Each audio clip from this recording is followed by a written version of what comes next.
اور آپ کو توفیق نصیب فرمائے۔ رمضان مبارک میں جتنے طالب علم ہوتے ہیں پھر اعتکاف والے سب میں ذمہ داری اٹھاتا ہوں، ہر سال اس میں زکوٰۃ کے پیسے نہ دیا کریں۔ کوئی خوشی سے دیتا ہے تو زکوٰۃ اور عشر کے پیسے نہ دیا کریں، تو وہ انشاءاللہ 30-31 تک مدرسے کا کھاتا بند کر کے پھر کھانا ہماری طرف سے شروع ہو جاتا ہے، اس میں کچھ ساتھی حصہ ڈالتے ہیں جو یہاں بیٹھے ہیں۔ اس دفعہ زیادہ خیال کرنا کیونکہ مہنگائی ہے۔ میرے ایک دوست جو زیادہ حصہ ڈالتا ہے، کل میں نے اسے ٹیلی فون پہ کہا مہنگائی ہے، اس نے کہا مجھے پہلے بھی پتہ ہے استاد جی، اس لیے طالب علم وغیرہ اساتذہ اللہ ہمیں ان کی خدمت کی توفیق نصیب فرمائے۔ ایک قاری اسماعیل صاحب جو خطبہ پڑھ رہے تھے، انہوں نے ہمارے اس مدرسے میں کم از کم 8 سال پڑھا ہے۔ جب پڑھ کے فارغ ہوئے تو میرا یہ ذہن تھا کہ خوش الحال ہیں، بہترین قاری ہیں، مقرر بن گئے ہیں۔ ادھر بچوں کو شہری بچوں کو پڑھاتے تھے، زیادہ سے زیادہ 4000 روپے ہم دیتے تھے، کیونکہ یہ پڑھتے تھے، انہیں محسوس نہیں ہوتا تھا۔ انہوں نے ضلع الرحمان صاحب کو کہا اور الرحمان صاحب کو کہ میں یہاں رہنا چاہتا ہوں، تو میں نے ان کو کہا پہلے بھی تنخواہ میں مشکل سے دیتا ہوں، تو میرے پاس بالکل گنجائش نہیں، زیادہ سے زیادہ جیب خرچی دے سکتا ہوں۔ انہوں نے کہا کہ میں بس استاد کچھ بھی نہ دے، میں نے رہنا یہاں ہے۔ اللہ نے ان کا ایسا سبب کیا، گروہ فیلڈ میں انہیں اسلامیات کے پیریڈ مل گئے اور اساتذہ سے اللہ تعالیٰ نے اچھی تنخواہ دے دی۔ وہ اساتذہ بھی مطمئن ہیں جو یہاں ہیں، اور انہیں اس سے بھی زیادہ اللہ نے تنخواہ دے دی۔ خلوص والا کہ نبی ہو تو میں رہوں گا مدرسے میں۔ دعا کیا کرے اللہ ان جیسے جو میرے روحانی اولاد ہے، اللہ پاک سب کو دین کی خدمت کے لیے قبول فرمائے۔ آمین۔ استاد ایک آدمی فوت ہو گیا، اس کی ایک بہن ہے، 2 بھتیجے اور 3 بھتیجیاں ہیں، وراثت کیسے تقسیم ہوگی؟ وہ جو اس کی بہن ہے نا، اس کو نصف ملے گا، باقی جو بچے گا اس کے 2 بھتیجوں کو ملے گا، جہاں بھتیجیوں کو نہیں ملے گا۔ اور اگر بیوی ہے پھر اس کی تفصیلات پہ پوچھ لینا، اس کی چونکہ اولاد نہیں تو بیوی کو 4تھا حصہ ملے گا، اگر اولاد ہوتی پھر 8واں حصہ ملتا۔ اصل یہاں ضروری بات یہ ہے کہ بھتیجوں کو ملے گا، بھتیجیوں کو نہیں ملے گا، کیونکہ بھتیجے عصبہ ہے۔ عصبہ اور ذوی الفروض یہ وراثت کی اصطلاحات۔ میں نے ایک آدمی کو خواب میں دیکھا، وہ بالکل ننگا کھڑا ہے، دیکھنے والے حیران نہیں ہو رہے استاد کی، اور وہ خود بھی پریشان نہیں ہوا۔ بھائی پھر سن لو کہ ایک آدمی کو کسی آدمی نے دیکھا کہ ننگا ہے، اور لوگ دیکھ کے حیران بھی نہیں ہو رہے اور وہ ننگا ہے۔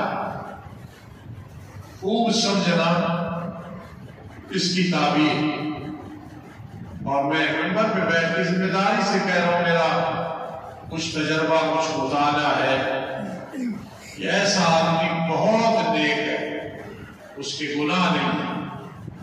پھر سمجھو کہ خوابوں کی تعبیر سمجھنی سمجھانی بہت مشکل ہوتی ہے۔ ایک آدمی نے دیکھا تھا کہ اپنی ماں جو فوت ہو گئی، اس کے جسم کے ٹکڑے بغدے کے ساتھ کر رہا ہے، بڑا پریشان ہوا۔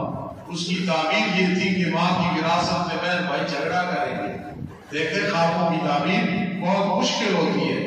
جس آدمی کو جس نے دیکھا ہے کہ ننگا، اور لوگ بھی حیران نہیں ہو رہے کہ یہ ننگا کھڑا ہے، جی تو اور وہ ننگا ہے، بھائی میں ذمہ داری سے کہہ رہا ہوں، مجھے پتا ہو تو میں اس کی جوتیاں سیدھی کروں جس کے بارے میں یہ خواب ہے، اس کے گناہ نہیں، اللہ نے اس کے گناہ معاف کر دیے۔ اللہ پاک ہمیں سمجھنے سمجھانے کی توفیق نصیب فرمائے۔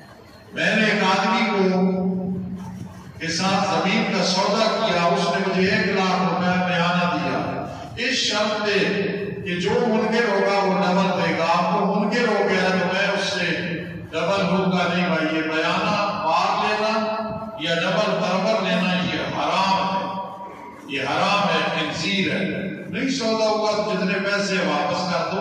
یہ ڈبل تربل کی شرطیں لگانا بھی ناجائز اور لینا بھی ناجائز، حرام سود ہے۔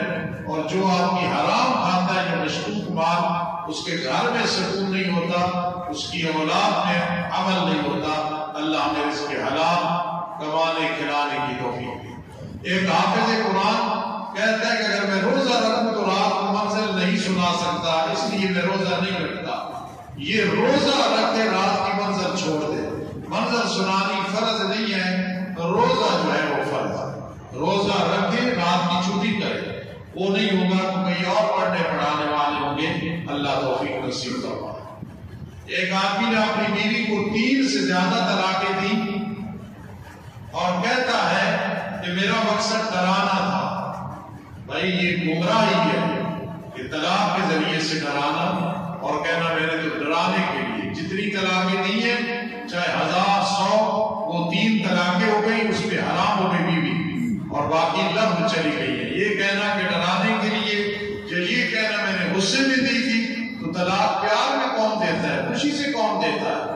اور یہ بھی ذہن میں رکھنا، ابغض الحلال الی اللہ الطلاق، تمام جائز کاموں میں سے زیادہ اللہ کو غصہ دلانے والی یہ طلاق ہے، اس سے عرش بھی ہل جاتا ہے۔ ایک آدمی بوڑھا تھا، بیمار تھا، اس کی بچی کو کسی نے طلاق دی۔ یہ آج سے 45 سال کا پہلے میں واقعہ سنانے لگا۔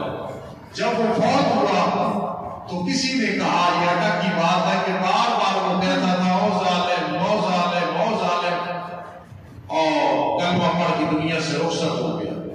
تو جب اللہ والوں نے سنا تو انہوں نے کہا چونکہ اس کی بیٹی کو طلاق ہوئی تھی، اس لیے وہ کہتا تھا او ظالم ظالم، اپنی بیٹی کو مرتے وقت بھی یاد کر رہا تھا، لیکن اس ظلم کی وجہ سے اللہ نے اسے کلمہ شہادت کی توفیق دی اور دنیا سے رخصت ہو گیا۔ طلاق کے معاملے میں احتیاط کرنی چاہیے۔ جس نے بھی یہ کیا ہے کہ طلاق طلاق طلاق کہتا رہا تو 3 ہو گئی، باقی لفظ چلی گئی۔ اللہ ہمیں سمجھنے سمجھانے کی توفیق۔ ایک آدمی نے سجدہ صاحب ضروری تھا، اس کی دعائیں قنوت رہ گئی، سجدہ بھول گیا، سجدہ صاحب بھی بھول گیا، اس کے بہتر نہیں ہوئی دوبارہ پڑھ لے۔ اللہ تعالیٰ توفیق نصیب فرمائے۔ الحمدللہ رب العالمین، اللہ کے